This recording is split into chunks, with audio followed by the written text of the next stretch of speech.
Good afternoon. We call the Economic Development and Planning Committee meeting today on Monday, February 3rd, 2025 at 3:06 p.m. to order. As a reminder to all in attendance, this meeting is being recorded and live streamed on the county's YouTube page. Calling the roll, Mr. Kelly. Here. Ms. Turner.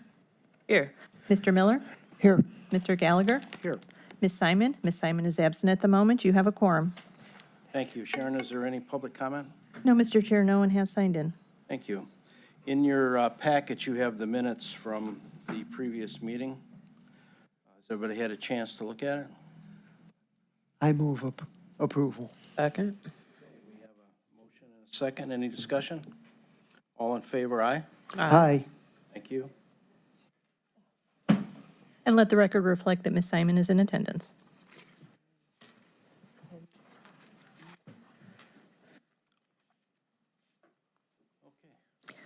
First item, Resolution 2025-0044, authorizing the county executive to sign a petition in support of continuing the Downtown Cleveland Improvement District, requesting that certain county properties be included in the district.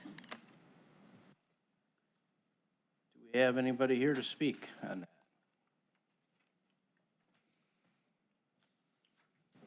Mr. Chairman, Michael Deemer, President CEO at Downtown Cleveland, Inc. I am hoping to be joined this afternoon by a representative from the county executive's office as well.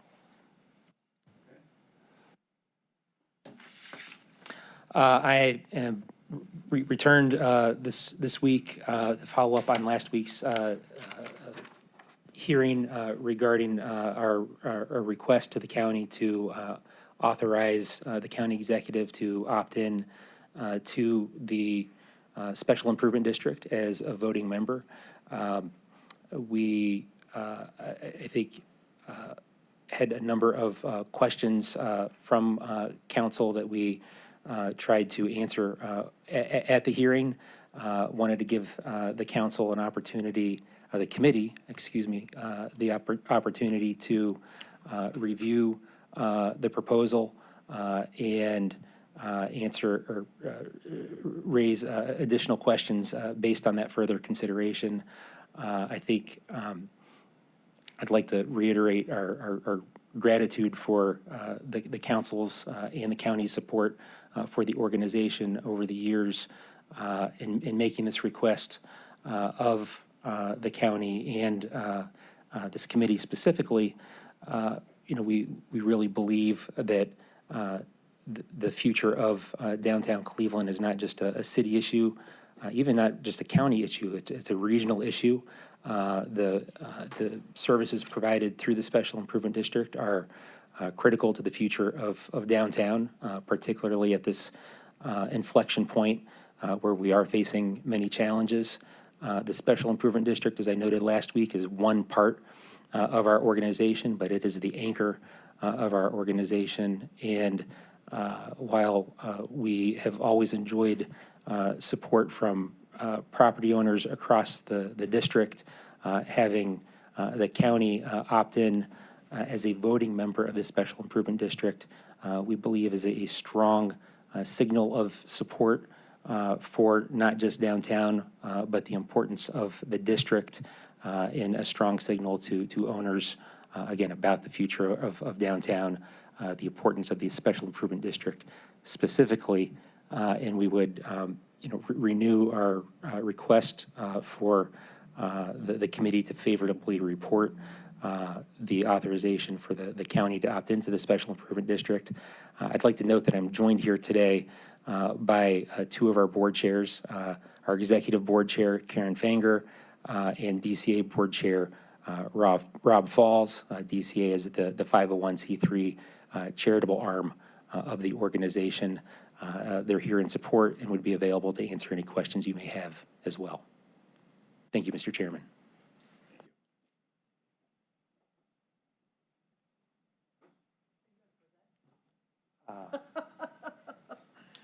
Sorry, Mr. Chairman, members of the committee, I'm so sorry. I thought we were further down on the agenda, so I was just grabbing some other materials. But Debbie Berry from Chief of Integrated Development for Cuyahoga County.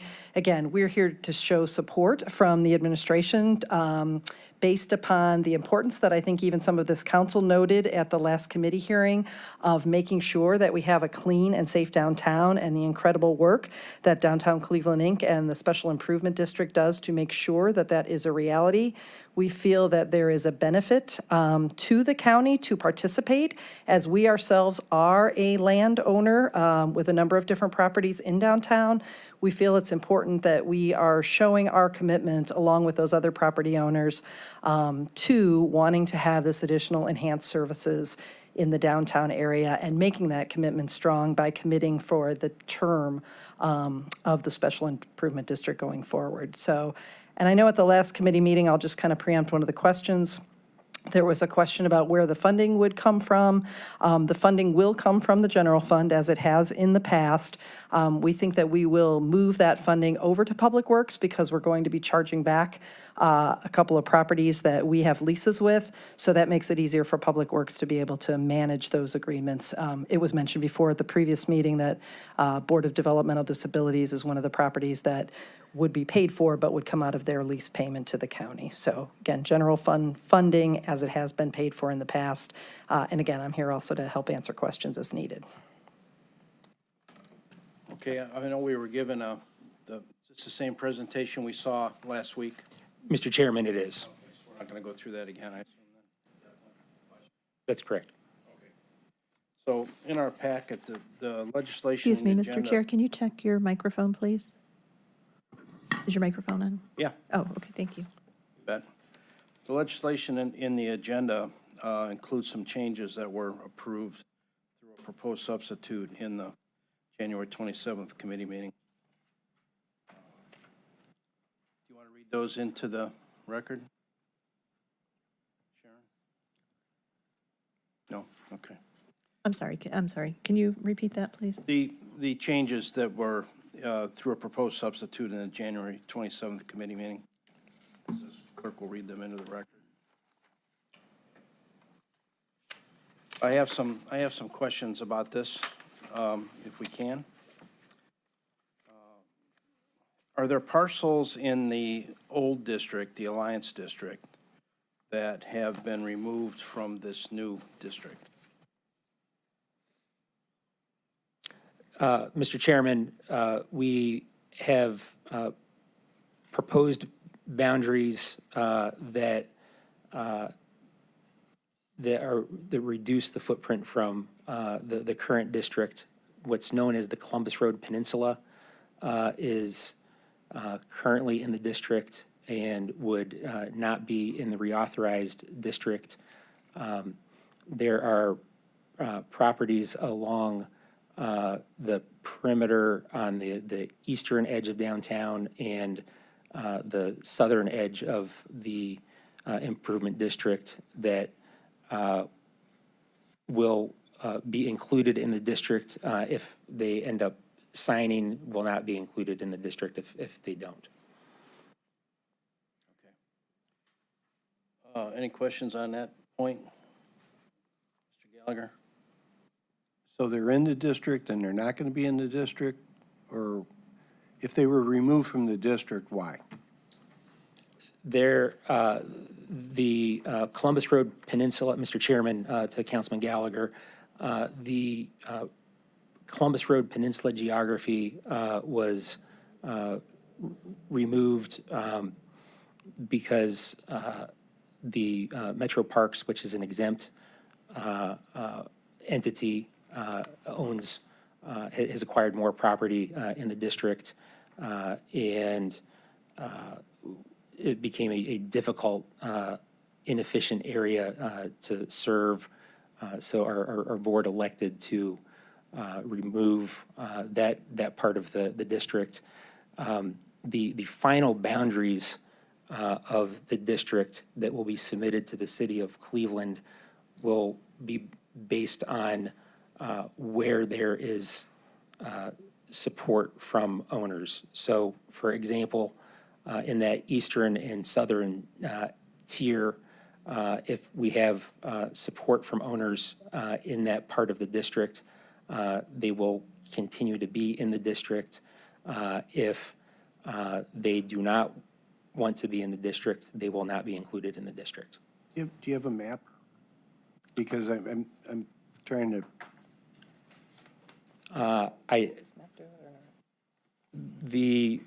If we could pull up the presentation, we can show the map of the current district. Am I able to advance the slides?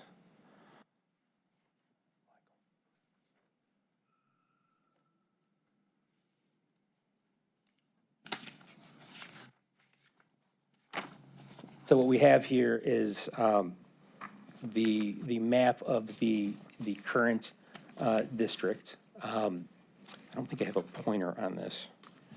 The Columbus Road Peninsula is the area in the bottom left that would no longer be in the district. The area along the eastern edge would be reduced if there is not support from owners in that part of the district. The area to the south of Erie Cemetery would also be reduced if there's not support from owners in that part of the district.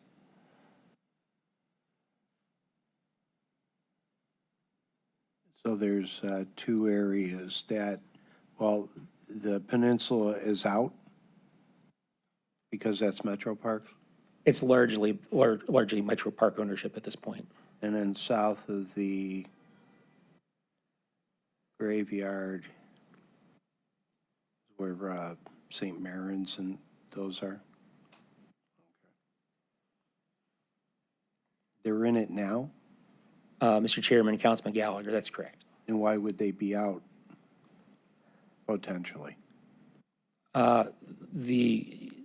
We've attempted, Mr. Chairman, Councilman Gallagher, to, we've proposed boundaries to focus services more strongly in the core and to reflect where the district has historically had strong support from owners in the district.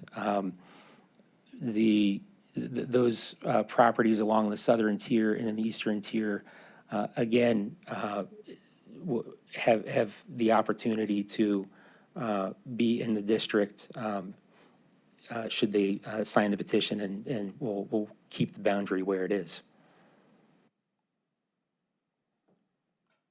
We have a list of all the participants in this organization and where their properties are.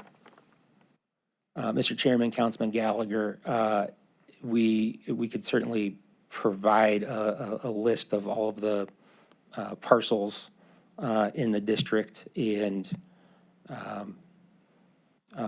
owners in the district that documents was submitted to the city as part of the creation of the district back in 2020. And the red borderline, that's potentially an addition to this if they want to. So, Mr. Chairman, Councilman Gallagher, the red portion is a separate improvement district that we also manage. It's known as the Superior Arts Improvement District. That district is also going through a reauthorization process, and it is possible that some of the properties in that eastern tier will end up joining that improvement district, but continue to be provided and benefit from the same services. Okay, thanks. All right, thank you. This is for Ms. Berry. Will the county continue the general fund subsidy to the Alliance if the vote goes to the Special Improvement District? So our feeling right now is we have been giving funding in terms of operating support towards the Alliance for the past several years. Since the Special Improvement District payment would not start until 2026, we have not yet firmed up our operating support for this next calendar year, 2025, but we would presume that we would support them this year, and then it would flip over to the Special Improvement District funding. So we would no longer provide separate operating support 2026 and beyond. Okay, so not both, right? Not both, correct. Any questions on that? Okay. So I know one of the big questions the last time we had this was the 60% threshold for the vote. First of all, does anybody have any questions generally about this since last week? No, okay. So at this point, how are you as far as the 60% goes? So do you have signed petitions at this point, and where are you at in this? Mr. Chairman, we are in the midst of a rolling process of collecting petition signatures. We are right around 55, 56% of where we would getting towards the 60% threshold. And Mr. Chairman, as I shared with the committee last week, we've always enjoyed the support of property owners to reach that threshold. We're working through it, and we'll get there. Once again, we anticipate doing that over the course of the next month or so. I mean, I'm not opposed to this, but I'm wondering if maybe we shouldn't just hold this until that 60% threshold is reached before the county opts in, so that we're not the deciding factor on that 60%.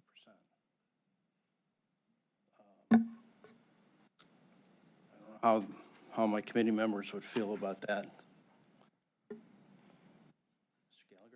Gallagher? Yeah, because, that was our argument last time. The last thing we want to be is affording a vote that's going to force a tax. I mean, although you testified last meeting, you could get to 60% without the county or the city. So I anticipate that's not going to be an issue. The only other issue I may have is your calculation on how the amount for 6.3% for the county is what it is, and 15% for the city is what it is. Because while I wasn't good at math, those don't add up to me. There might be calculations of some sort other than percentage that you put into that to get those numbers. I don't know. But if you could afford us how you come to the end number on what we would pay, right now it's a little, it just doesn't look right. Well, Mr. Chairman and Councilman Gallagher, please allow me to attempt to clarify. I believe that the 6.3% number that you're referencing is based on an earlier draft of which properties the county might opt in to the district. The county's, the properties of the county is considering opting in to the district in the legislation in front of us would represent about 3.3% of the linear front footage in the district. And that is how the voting power of individual property owners across the district is determined. The assessment that property owners in the district pay is determined based on a formula that is roughly that is a value to linear front footage ratio that's roughly a 75 to 25% ratio, and every owner in the district pays according to that formula. So the 6.3 was a calculation of other buildings that have been pulled back to go down to 3.3? Mr. Chairman, Councilman Gallagher, I believe, I wouldn't say pulled back. I believe there were a number of properties that, in looking at the records on the auditor's website appeared to be the property of the county that turned out not to be the property of the county. So Because I got those numbers from you. The 6.3, and then what our total would be, the actual ask, and the 15%, roughly 15% from Cleveland, and their number, what they would be paying. and Mr. Chairman, Councilman Gallagher, the 15% number regarding the city's property is accurate. If I provided the 6.3% number, that was an error and oversight based on an earlier discussion about which properties were believed to be owned by the county and which were not. So what would our total be with the 3.3%? Because I saw it with the 6.3%, which was 300 and, my mind, 340, 350, 360, somewhere in there. Mr. Chairman, to Councilman Gallagher, I believe as the substitute legislation reflects, the estimate would be just over $184,000 per year. Okay, that's a big difference. That's a Yes. big drop. Okay. And then the 3.3 would, our vote would equal 3.3% of the vote. And Cleveland would be 15% of the vote? Mr. Chairman, to Councilman Gallagher, that's correct. Okay, thanks. Thank you. And just to verify, Cleveland has submitted a petition. They're opting in unequivocally. Mr. Chairman, Councilwoman Simon, the Cleveland City Council has authorized the mayor to sign the petition, and the petitions are being reviewed by the mayor's office and the law department to sign. Okay, so I think we would need to hold this anyways till we know what Cleveland's doing. Two separate issues that come before us. One is, should the county have a vote on the board? Should we opt into that position to be able to vote? And what we were told last time, on the one hand, they don't need our vote, but then I heard that you did to make sure that this continues on. So we're going to hold this back to make sure that 60% is reached without the county. What would our vote mean once that threshold of 60% is reached? How would this impact the county if we have a vote? Like, what types of things would we be looking to vote on? Chairman Kelly, Councilwoman Simon, the DCIC Board of Directors is the organization that oversees the Special Improvement District and is responsible for budgeting the funds of the Special Improvement District. The representatives to the DCIC Board of Directors would be a part of the board discussion and vote on determining how Special Improvement District funds are allocated. Okay. And then the second issue is, how much are we going to increase, and are we going to increase our subsidy, our contribution? And Councilman Gallagher just discussed the details of that. And we're going to get a list of the businesses that are in each segment. And then I also, I have no other questions at this time. Council President?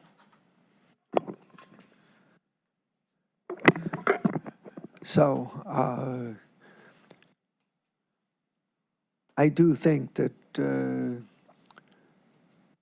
that we're a property owner, and there isn't any reason why we shouldn't have a say and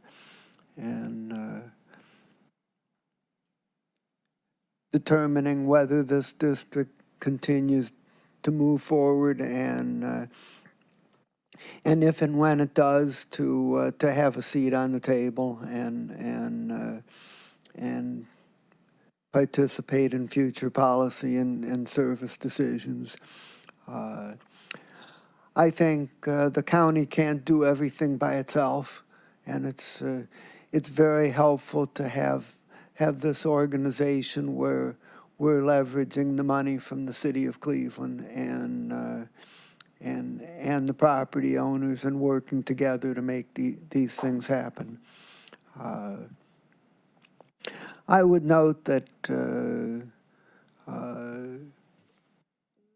there isn't any reason to pass this legislation on second reading suspension. And so if we pass it out of committee today, the earliest date for final passage would be February 25th. By that time, we should have confirmation about that the city of Cleveland has signed on, and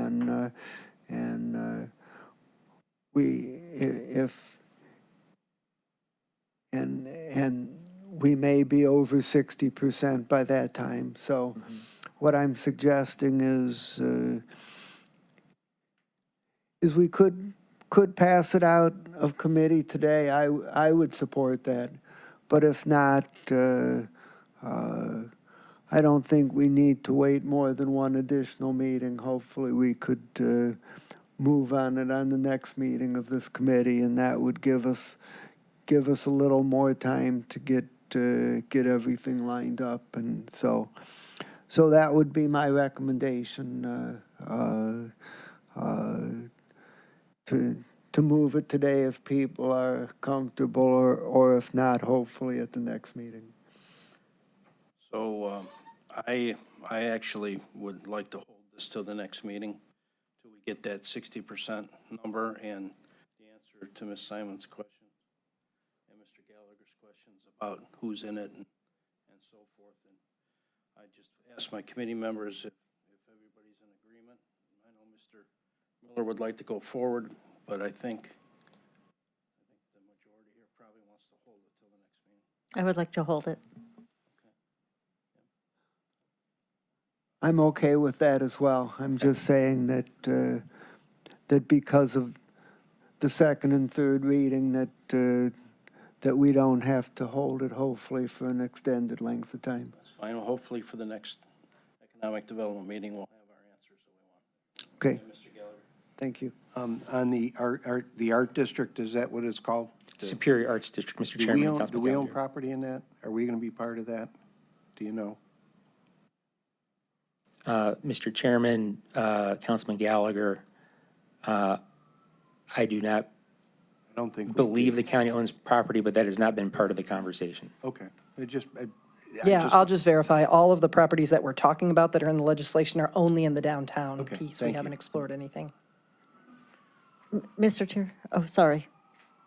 Yes. I guess I have to understand what, if any, rush there is. If the business owners who are already voting on this in a rolling fashion agree to continue on with this entity, what difference does it make if the county comes in next meeting or 3 meetings or whatever meeting to have a seat at the table? I don't understand why we want to not hold this. I see no urgency if this entity's not going to collapse without us. And I think the business owners have the right to their sovereignty, and I don't want the county coming in and, like Councilman Gallagher said, tipping that scale and forcing them into a situation that they might not be able to afford or want to continue. So I really don't see any urgency or rush here in how we move this. That's just my position, unless I'm missing something. Okay. I appreciate that. Thank you. Explain about the timeline of the cities? I mean, ultimately, there's a timeline. Mr. Kelly? Yes. Yeah, I was going to ask, do you have a timeline?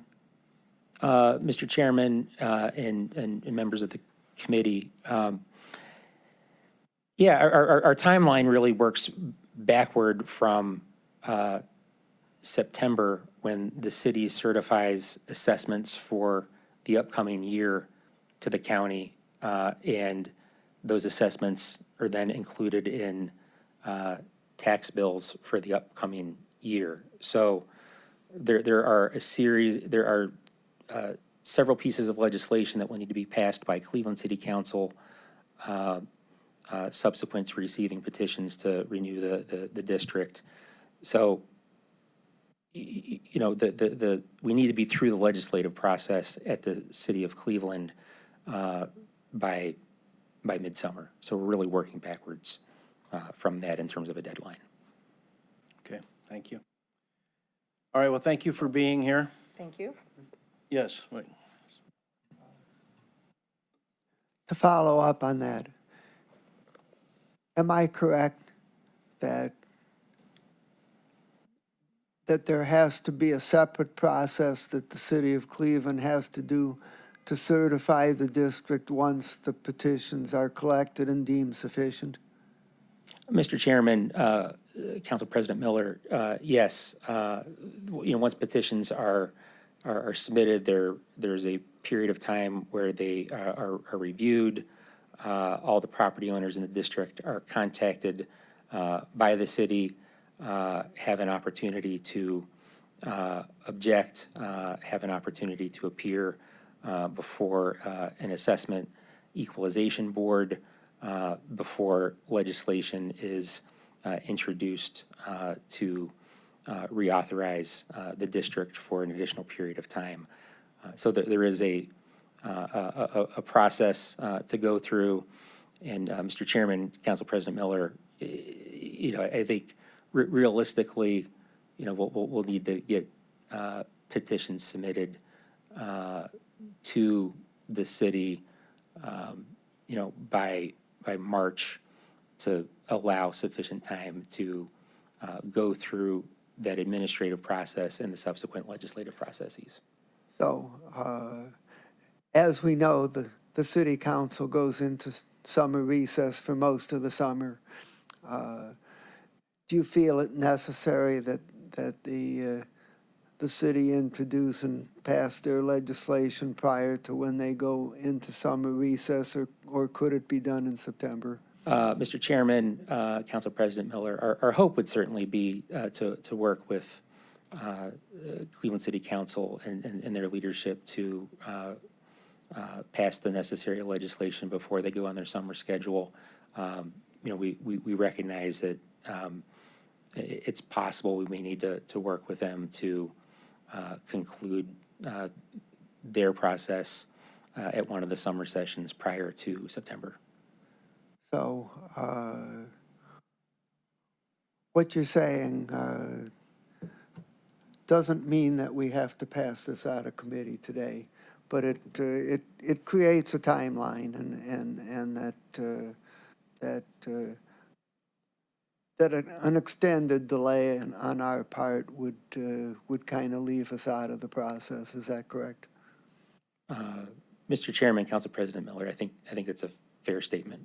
Okay, thank you. Okay, thank you, sir. All right, Thank you. thanks again for Thank being you, here. Mr. Chairman. Thank you, members of the committee. All right, Sharon, next one. Resolution 2025-0064, authorizing an economic development loan in the amount not to exceed $2 million to 2168 West 25th Street, LLC, or its designee, for the redevelopment of the former Roush and Lang Carriage Company building located at 2168 West 25th Street in the city of Cleveland. Who's presenting? Hi, Mr. Chairman, members of the Economic Development and Planning Committee. My name is Matthew Carey, coming from the Department of Development to present the loan for the Carriage Company redevelopment. We have some slides. Okay. So what we're presenting today is a $2 million loan to the Carriage Company, which is located at 2168 West 25th Street in Cleveland. The developer for this project is MRN, which is a locally owned developer which is experienced. They have been doing work in the city going back to the 1980s. They have redeveloped several iconic, historic, mixed-use projects in the city, including East 4th Street, as well as the Tudor Arms Hotel. They also have experience as commercial operators, operating the Corner Alley on East 4th Street, as well as Citizen Pie, a pizza restaurant, and 2 hotels, the Holiday Inn Express in downtown and the Doubletree / Tudor Arms Hotel in University Circle. The project before us today is the Carriage Company, which, like I said, is located at 2168 West 25th Street. It will be redeveloped from a vacant former industrial property into 129 apartments, which will be priced from $1,570 to $3,820 per month, as well as 8,500 square feet of commercial office, in which MRN will relocate their commercial headquarters from downtown Cleveland to this location. And then there will also be 5,500 square feet of retail space, 3,000 of which will be operated by MRN, and there will be 307 parking spaces, of which 107 will be indoors. The economic development rationale for making this loan is that it will create 20 new jobs. It will leverage existing assets in the area, including the West Side Market, the new Irishtown Bend Park, the various trails and parks in the area. It will also be a transit-oriented development. Several major transit lines run through the area, including the Red Line, the 25 bus, and the 51 bus. And there will also be a social impact to this investment. So at least 50% of the units will be set aside to be affordable at 100% of area median income, and that is following the terms that were given by CDA. The county's loan will be for $2 million. The interest rate will be 5.5%, and the term will be 17 years. That's 2 years interest only, and then fully amortized over 15 years with principal and interest payments. Other entities participating in the financial structure are Erie Bank and Huntington Bank, CDA. There are also federal and state historic tax credits connected to this building. There is PACE financing, a brownfield grant from the state, and of course the developer is contributing 10% of their own cash equity, as well as deferring their entire developer fee. The debt service terms that are being offered by the other lenders on the project can be seen on the slides now, and I'd be happy to go through those in more detail if you'd like. And the collateral analysis, per a third-party appraisal, the estimated value of the building is $28,900,000. The total loan-to-value ratio on the building will be 75.1%. This is within the county's 90% loan-to-value policy. And in addition to the county's third-position mortgage on the real estate, there will also be a corporate guarantee from a Japshire QOF1 LLC, as well as a personal guarantee from Jory Marin, which will be subject to net worth and liquidity requirements. With all that being said, I'd be happy to take any questions from the committee. Thank you. First of all, you talk very fast, so. Oh, sorry about that. So there is personal guarantees on this $2 million, right? That, Correct, yes. is there any questions from the committee? I do. So you spoke to the affordability of some of the units. What range of rent what are you contemplating? So the affordability threshold would be at 100% of AMI. That isn't actually a county requirement. That is coming from CDA's loan. But it's my understanding that the developer plans to meet that threshold. So at least 50% of the units would be affordable at 100% of area median income. Area median income, I checked this morning, is $97,000. Thank you. How is this apartment filling, all the apartments filling up downtown? So we started this about 10 years ago on this council, converting buildings into apartments and condos, and I believed that at the time that maybe this was a bubble. How it appears that may not be the case, because I keep seeing more come through. How is that going in terms of population trends? I heard populations going up downtown, probably in this area. So just give me an idea. Yeah, the third-party appraisal, which was given to us, indicated that there is sufficient demand to absorb the units that are in this building. Okay. Does anybody have an idea if this trend's going to continue, or? So to the extent that the researchers that performed the appraisal would have an idea, they indicated to us that the trend would continue, that there would be. It's a 17-year loan commitment, so I hope these will continue to be, or will be rented. Okay, so that's a long-term loan. And you talked about retail. What type of retail might go in there? So there are two separate retail spaces. One that will be operated by MRN, and they were planning on putting a hamburger restaurant in there, which is consistent with, you know, the other retail experience that they have operating Citizen Pie. And then the remaining retail space will be filled by a yet to be identified retail tenant. I don't know if you were here, but when we subsidized loaned to Hingetown, some of those buildings there, where they talked about having a vet office for animals and pharmacy, all these retail, you know, visions that, I don't know that that's happened. You're nodding your head, is that correct? Because we were Yes, sold on that. Yeah, Anthony Stella with Hi, Department of Anthony. Development. I remember that deal. I presented that deal to Yes. this body a few years ago, and I believe at this point, I think they have a chiropractic office in that building, which is a separate type of building from here. This building, they're contemplating restaurant, sort of entertainment type uses, which I think is more consistent with the West 25th corridor. This really is pulling that entertainment district that already exists, you know, to the south. I think it's, you know, these tenants make a lot of sense for this location. So maybe what we heard before didn't make a lot of sense then. I think it seemed reasonable at the time, and they did get a type of tenant. You know, they had a chiropractic office, and I think they still have some vacant space they're looking to lease there, but I don't know all of those details. But yeah, this is more of a sort of a traditional mixed use that we would do in this type of district. Okay, where- I get yeah. it. I Yep. understand. Thank Thank you. you. I just remember things we're voting on and they might not come to pass. But the other question I have is more technical, and it might be staff. And what I'd like to do on all these ordinance or resolutions is to make sure that the terms are incorporated into the actual legislation, because we have two guarantees, personal and corporate, and I want to make sure that that carries or is attached to this legislation. And when we vote, that will be part of this. Is that something we need to do, staff? Through the chair, Trevor McAleer. Sorry, guys.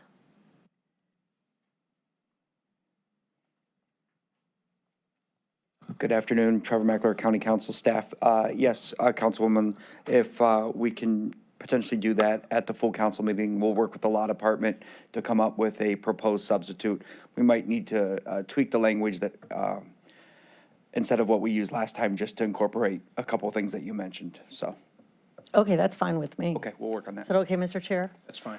Okay, I really appreciate it. I think it's a good project. I'm happy to see this. And I just have a question about retail, including clothing and things like that. Just retail supporting the people that work downtown. Why isn't that happening? Because what I was told is the population has to reach a certain threshold before some companies are going to come down here and open up shop. So do you know anything about that, how close we are and why that's not happening? I don't know. Okay. I'm sorry. At some point, somebody in our Department of Development needs is- to come in yeah. and talk to us about that, because there's this vacancy of that market that is mind-boggling to me. If people are living That is downtown, they something need to we can- shop, yeah. and all they have is food and beer, and, you know. When I was a young lawyer, came downtown right away, and there was stores all over the place, the Galleria, Tower City, everywhere. I mean, I could shop, and now it's just like, you know, something, if I spill on myself, there's nowhere to go. So I don't know. So I do want some feedback on the numbers, why that's not happening. Because it defies what we're doing, because we're Right. supporting all these apartments and condos, and the population is going up, but it doesn't trend with the retail coming in. It's definitely something we can Okay. look at. Maybe we can even talk to the Downtown Cleveland Inc. folks to Okay. get, because they're really on the ground and keep track of a lot of that Thank you. stuff, so we can Thanks, look into it. Anthony. Okay. Thank you. Any other questions, colleagues? Okay, so this has been confirmed with the department that it can go for a full 3 readings.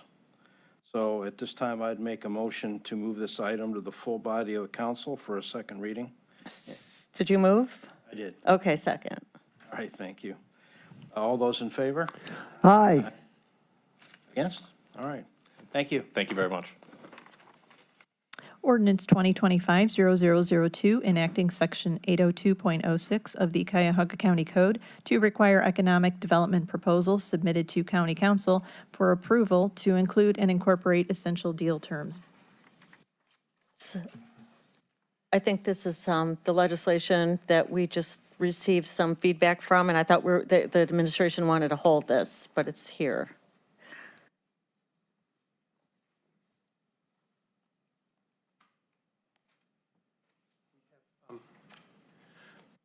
Director Herdig should be coming down to speak on this.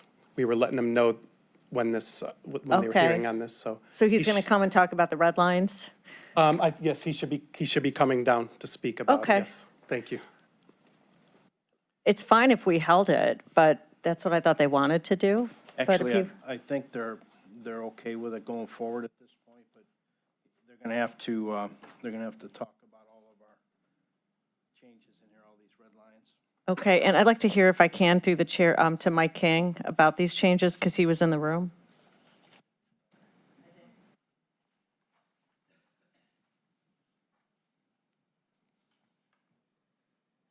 Thank you, Councilwoman and Chair. Michael King, council staff. And I know the director will be down momentarily to go through, I think, the substance of the changes, but just as a sort of procedural update as to where we are. This item was heard in committee last week. The administration indicated that through the law department, they wanted to make some technical changes. That's what's before you in this proposed substitute today. The administration has made clear that if the committee is comfortable with these changes and is willing to adopt them, that they are prepared to move forward and it doesn't need to be held. So that's where we are. And I'll turn it over to Director Herdig now to speak on the merits. Thank you, Mike. Good afternoon, Paul Herdig, Director of Development. Chair, members of the committee, we're very pleased and we want to acknowledge and thank members of the Law Department for their assistance in working with us. We fully support the proposed ordinance. We believe it's very appropriate to reflect in the county code the good practice of making sure that we use and take full advantage of our Community Improvement Corporation as a body to review the county's lending.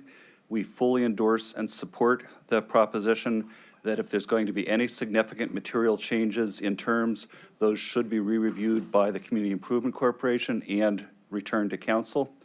We've developed a mechanism, again, with the assistance of the Law Department, where even if there's a change that we might determine is not material, we will still notify the chair of the committee so that it is clearly stated and known to the committee and to council. So with these very minor changes, we fully support the proposed substitute ordinance. Thank you so much. Where does it say that we'll be notified? Sorry. So, Councilwoman, we are looking in the proposed substitute in B2 under 802.06, where we say in all other cases. Okay, I see it. Okay, great. I'm good. Okay? Any other questions? Okay, thank you. Thank you, Chair. So with these changes, we'd have to make a motion to accept the substitute. I think Council President has a comment. Yes, I don't think it was read into the record. Was it? The item was read into. Yeah, the it was It was read. read. Yes. Okay, fine. All right. Okay, So next would be a motion to approve a substitute in the committee, correct? correct. Okay, so I make a motion. Second. All in favor? Aye. Opposed? Okay. So we have the substitute is approved. And so then, should we make a motion to accept 0002 as substituted? Yes. I can make that motion that we approve the the ordinance as substituted today. Second. And we have a second. All in favor? Aye. Okay. So then it's been accepted, and I'll make a motion to move this item to the full body of council for second reading as substituted. Can I have a second?